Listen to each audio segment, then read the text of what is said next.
Hello दोस्तों, आपका स्वागत है त्रिशक्ति एकेडमी में। और आज हम डिस्कस करेंगे उत्तराखंड पॉलिटेक्निक काउंसलिंग 2022 के बारे में। स्टूडेंट, जैसे कि आपको पता है कि उत्तराखंड पॉलिटेक्निक काउंसलिंग की डेट जो है वो आ चुकी है, जो आपकी 20 अगस्त से 23 अगस्त के बीच में फ़र्स्ट काउंसलिंग भरी जाएगी। और आपको जो संस्थान जो आवंटन होगा पहले ही, वो आपका 26 तारीख को होगा। और आपको जो रिपोर्टिंग के लिए जब जाना होगा फर्स्ट काउंसलिंग के स्टूडेंट को, तो उन्हें 27 अगस्त से 30 अगस्त तक रिपोर्टिंग के लिए जाना होगा। और इसमें सभी वो जो कैंडिडेट हैं वो अप्लाई कर सकते हैं जिन्होंने जीप 2022 का एग्ज़ाम दिया था। द्वितीय में अगर आप देखें, जो द्वितीय काउंसलिंग होगी वो आपकी 3 से 5 सितंबर के बीच में होगी। 9 सितंबर को सीट आवंटन यानी आपको अलॉटमेंट होगा, अलॉटमेंट लेटर आपको मिल जाएगा। और 10 से 13 तारीख के बीच में आप क्या कर सकते हैं, आप यहाँ पर एडमिशन ले सकते हैं कॉलेज में जाकर। तो ये आपको मैंने इन्फॉर्मेशन दी थी स्टूडेंट। आप लोगों की बहुत सारी क्वेरीज आ रही थी कि यहाँ पर डॉक्यूमेंट्स क्या क्या रिक्वायर्ड हैं, वो आप एक वीडियो बनाकर हमें बता दीजिए। तो स्टूडेंट, जो इम्पोर्टेंट डॉक्यूमेंट्स हैं उनकी हमने यहाँ पर एक वीडियो बनाई है। स्टूडेंट, अगर आप किसी कैटेगरी के लिए एप्लीकेबल हैं तो मैंने लिख रखा है कि वो फॉर्म या वो जो आपका सर्टिफिकेट है वो केवल कैटेगरी के स्टूडेंट्स को ही चाहिए होगा। ये मैं आपको बता दूंगा आगे। तो आपके लिए इंपॉर्टेंट इन्फॉर्मेशन है डॉक्यूमेंट से रिलेटेड। और स्टूडेंट, चाहे वो फार्मेसी में एडमिशन आप ले रहे हों, चाहे आप लेटरल एंट्री में एडमिशन ले रहे हो, ये डॉक्यूमेंट सबको चाहिए। पिछली बार कई स्टूडेंट ने कहा कि ये इन्फॉर्मेशन लेटरल एंट्री के लिए भी है, फार्मेसी के लिए भी। स्टूडेंट देखिए, जब यहाँ से कोई जो पॉलिटेक्निक काउंसलिंग से रिलेटेड जो इन्फॉर्मेशन है वो सभी ग्रुप्स के लिए है, चाहे वो ए ग्रुप हो, पी ग्रुप हो। तो स्टूडेंट, आपको ये ध्यान रखना है। तो सबसे पहले स्टूडेंट, चलिए यहाँ पर हम आगे बढ़ते हैं और डॉक्यूमेंट्स के बारे में जानते हैं। क्या क्या डॉक्यूमेंट्स आपके रिक्वायर्ड हैं इन उत्तराखंड पॉलिटेक्निक काउंसलिंग 2022। तो स्टूडेंट, जैसे कि सबसे पहला क्राइटेरिया तो मैंने आपको परसों बताया था कि या आपके पास उत्तराखंड का डोमिसाइल हो, या पास होने चाहिए क्लास 10th फ्रॉम उत्तराखंड, या आप 10वीं जो है आप उत्तराखंड से पास आउट हों, या आपके पास उत्तराखंड का डोमिसाइल हो, तभी आप एडमिशन ले सकते हैं, तभी आप काउंसलिंग करें। अगर ना आप उत्तराखंड के रहने वाले यानी ना आपका उत्तराखंड का डोमिसाइल है, ना आप यहाँ से 10वीं क्लास पास हैं, तो आप काउंसलिंग नहीं भरें तो अच्छा रहेगा। क्योंकि इसमें लिखा भी हुआ है, आप यहाँ पर देखिए, यहाँ पर आपका लिखा भी हुआ है, पिछली स्लाइड में दिखा देता हूँ आपको। ये देखिए, यहाँ पर लिखा भी हुआ है कि जीप 2022 की प्रवेश परीक्षा में सम्मिलित समस्त अभ्यर्थी ऑनलाइन काउंसलिंग हेतु पात्र हैं, किंतु ऐसे अभ्यर्थी जो उत्तराखंड के स्थायी निवासी नहीं हैं एवं पाठ्यक्रम में प्रवेश हेतु न्यूनतम अर्हता उत्तराखंड से उत्तीर्ण नहीं है, काउंसलिंग हेतु पात्र नहीं होंगे। ये ध्यान रखिएगा। दूसरा, आपका टीसी, जिस स्कूल से आपने पढ़ी है उसकी ट्रांसफ़र सर्टिफिकेट टीसी आपको चाहिए, वहाँ का कैरेक्टर सर्टिफिकेट आपको चाहिए।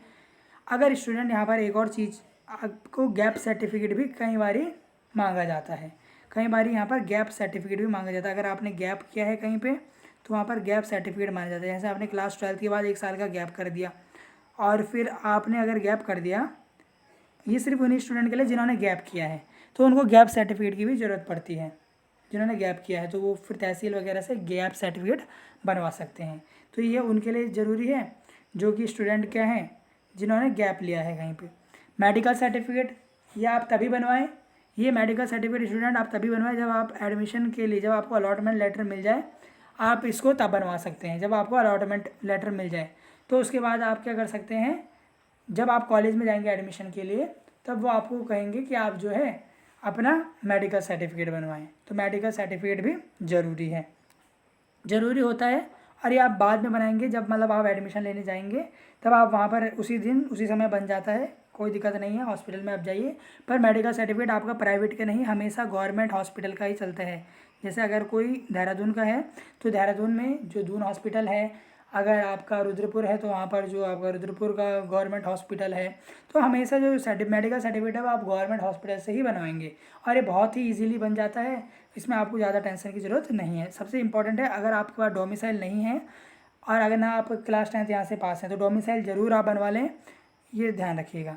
मार्कशीट ऑफ क्लास 10th और 12th, अगर आप 10वीं के बाद पॉलिटेक्निक कर रहे हैं तो 10वीं की ज़रूरी है। अगर आप 12वीं की बात कर रहे हैं तो 10वीं और 12वीं की फ़ोटो कॉपी, यहाँ पर क्या चाहिए, फ़ोटो कॉपी चाहिए, ना कि ओरिजिनल। फ़ोटो कॉपी चाहिए होती है, ओरिजिनल नहीं चाहिए होता। पर टीसी और कैरेक्टर आपका ओरिजिनल चाहिए होता है, ये आपका ओरिजिनल चाहिए होता है, ये ध्यान रखिएगा। टीसी और जो आपका कैरेक्टर सर्टिफिकेट है ये आपको ओरिजिनल चाहिए। उत्तराखंड का डोमिसाइल आपको फ़ोटोकॉपी चाहिए और यहाँ पर जो मार्कशीट है उसकी फ़ोटोकॉपी चाहिए। फिर आपका कैटेगरी सर्टिफिकेट अगर रिक्वायर्ड है, अगर आप किसी कैटेगरी से बिलोंग करते हैं और अगर आपको कैटेगरी की सीट मिली है, जैसे आप माने कोई एससी का स्टूडेंट है, शेड्यूल कास्ट शेड्यूल ट्राइब का अगर कोई स्टूडेंट कैटेगरी से बिलोंग करते हैं तो उन स्टूडेंट्स को अपना अपना कैटेगरी सर्टिफिकेट ज़रूरी है, जो कि उत्तराखंड से मतलब जो आपका रिक्वायर्ड है वो होना चाहिए। मतलब उत्तराखंड का ही कैटेगरी सर्टिफिकेट, मतलब उत्तराखंड में हैं आप तो उत्तराखंड से रिलेटेड ही वो उस फॉर्मेट में होना चाहिए। फिर स्टूडेंट यहाँ पर जो अलॉटमेंट लेटर है, जो आपको जो है जैसे 26 अगस्त को पहला अलॉटमेंट मिलेगा तो जो आपको अलॉटमेंट लेटर है तो उसकी आप फोटोकॉपी करा लें। वो अलॉटमेंट लेटर, आपका जो रैंक कार्ड है जीप का, ये दोनों आपको चाहिए। ये जो आपकी फ़ोटोकॉपी है जो आप ऑनलाइन जो आप डाउनलोड करेंगे उसकी आपको फ़ोटोकॉपी चाहिए होगी। तो ये अलॉटमेंट लेटर और रैंक कार्ड। फिर पासपोर्ट साइज़ आप अपने पास फ़ोटो रखिए और अपना एक फ़ोटो आईडी प्रूफ। जैसे फ़ोटो आईडी प्रूफ क्या हो गया, आपका आधार कार्ड हो गया। ये फ़ोटो आईडी कार्ड आपसे मांगा जाता है। तो स्टूडेंट इतने जो आपके डॉक्यूमेंट और गैप सर्टिफिकेट मैंने बता दिया उन स्टूडेंट्स को चाहिए जिन स्टूडेंट्स को ने गैप लिया है। अब यहाँ पर लेटर एंट्री की बात आई, जो लेटर एंट्री 12th के बाद है उनको तो केवल 12th का सर्टिफिकेट ही आपको चाहिए, मार्कशीट चाहिए, उनकी ट्रीसी चाहिए जो 12th के बाद जिन्होंने किया। ध्यान से सुनिए, पर जो आईटीआई के हैं, अगर मानिए अभी किसी आईटीआई में अगर किसी ने आईटीआई उत्तीर्ण कर लिया है और आईटीआई का भी रिजल्ट नहीं आया है, अगर मानिए रिजल्ट नहीं आया है, वो स्टूडेंट्स को पता है जो आईटीआई वाले स्टूडेंट हैं, अगर आपका रिजल्ट आया तो ठीक है, नहीं आया तो वो अगर रिजल्ट नहीं आया है तो वो अंडरटेकिंग लिख के देंगे। अंडरटेकिंग में क्या लिखेंगे कि जब ये सेमेस्टर परीक्षा होगी तो उससे मतलब वो कुछ समय आपको देंगे कि मानिए 2 महीने या जिस हिसाब से आपको आपका जो मार्कशीट आने वाली है आईटीआई की वो आपको पता होगा कब आने वाली है, तो उस हिसाब से अंडरटेकिंग आप लिख कर देंगे वहीं पर कॉलेज में कि यहाँ पर मुझे जो है एडमिशन मैं ले रहा हूँ। और अगर मेरे जो एडमिशन वो जो ये सब एडमिशन के दौरान होगा स्टूडेंट, कि अगर मानिए कि अगर मैं फ़ेल हो जाता हूँ आईटीआई में, उत्तीर्ण नहीं कर पाता हूँ तो मेरा एडमिशन निरस्त कर दिया जाए, और पास होता हूँ तो आप इजीली आप जाते हैं। तो ये उसको अंडरटेकिंग लिख के देनी होगी कि मतलब मैं पास हो जाऊँगा, अगर मतलब पास नहीं हुआ तो मेरा एडमिशन निरस्त कर दिया जाए। इस तरीके से लिख के देते हैं अंडरटेकिंग में कि अगर मैं 2 महीने या 3 महीने जितना भी आपको टाइम देगा कॉलेज, आप कॉलेज में जाएंगे तो कॉलेज अपने हिसाब से टाइम देंगे, तो जिस हिसाब से आपका रिजल्ट आएगा तो 2 महीने 3 महीने जितने का भी आपको टाइम देते हैं जो आपका रिजल्ट आने वाला होगा कि फर्स्ट सेमेस्टर से पहले जो भी आपको कॉलेज वाले बताएंगे तो आप अंडरटेकिंग लिखेंगे। तो अंडरटेकिंग आईटीआई वाले लिखेंगे अगर उनका रिजल्ट नहीं आया है तो, और जिनका रिजल्ट अगर जिन्होंने पिछले साल आईटीआई किया होगा जिनका रिजल्ट आ गया उनको तो सीधा वो अपना जो है आईटीआई का जो सर्टिफिकेट होता है वो जमा कर सकते हैं। ये ध्यान रखिएगा। तो ये सब आपके डॉक्यूमेंट्स रिक्वायर्ड हैं। गैप सर्टिफिकेट भी इंपॉर्टेंट है, वो मैंने आपको बता दिया है। तो इतने जो हैं आपके जो है डॉक्यूमेंट्स लगते हैं इंपॉर्टेंट, जो है डॉक्यूमेंट ये इंपॉर्टेंट है। और अगर आपने टीएफडब्ल्यू में एडमिशन लिया है तो आपका इनकम सर्टिफिकेट होना चाहिए, फादर का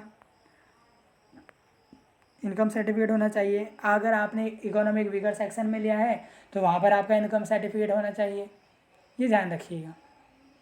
ईडब्ल्यूएस में अगर आपने लिया है तो वहाँ पर आपका क्या होना चाहिए, इनकम सर्टिफिकेट होना चाहिए, ये ध्यान रखिएगा।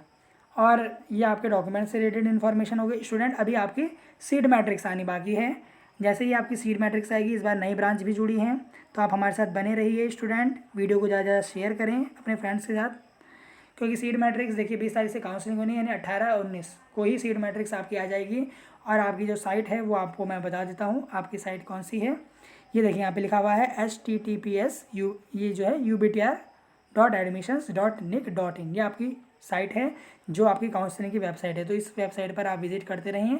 जैसे ही आपको सीड मैट्रिक्स, जैसे ही हमें आपको इन्फॉर्मेशन होगी, जैसे आपको इन्फॉर्मेशन होगी तो आप जो है हमारे साथ जो है इन्फॉर्मेशन शेयर कर सकते हैं। हम सबसे पहले आपको इन्फॉर्मेशन दे देंगे जैसे ही आपकी सीड मैट्रिक्स साइट पर आएगी। तो स्टूडेंट ये भी आपके इन्फॉर्मेशन आ चुकी है कि जो है काउंसलिंग की डेट आ गई है। ये ध्यान रखना है अब आपको कि सीड मैट्रिक्स कभी भी आ सकती है और डॉक्यूमेंट्स आपको अपने कंप्लीट रखने हैं। कोई भी क्वेरी हो तो आप कमेंट करेंगे और आप हमें इन सभी आईडीज़ पर फॉलो कर सकते हैं, त्रिशक्ति अकेडमी फेसबुक, इंस्टाग्राम और टेलीग्राम। और जैसे मैंने आपको बताया अगर काउंसलिंग आपको करवानी है बिल्कुल फ्री ऑफ कॉस्ट स्टूडेंट हम आप लोगों की काउंसलिंग कर सकते हैं। किसी एक स्टूडेंट की हम काउंसलिंग करेंगे फर्स्ट काउंसलिंग। आप हमें इंस्टाग्राम पर इस आईडी पर आप अपना जो भी आईडी पासवर्ड है वो आप भेज सकते हैं, हम आपसे बात करेंगे। और कोई भी क्वेरी हो तो आप कमेंट करें। आप हमें इन आईडीज़ पर फॉलो करें। बहुत बहुत धन्यवाद स्टूडेंट्स।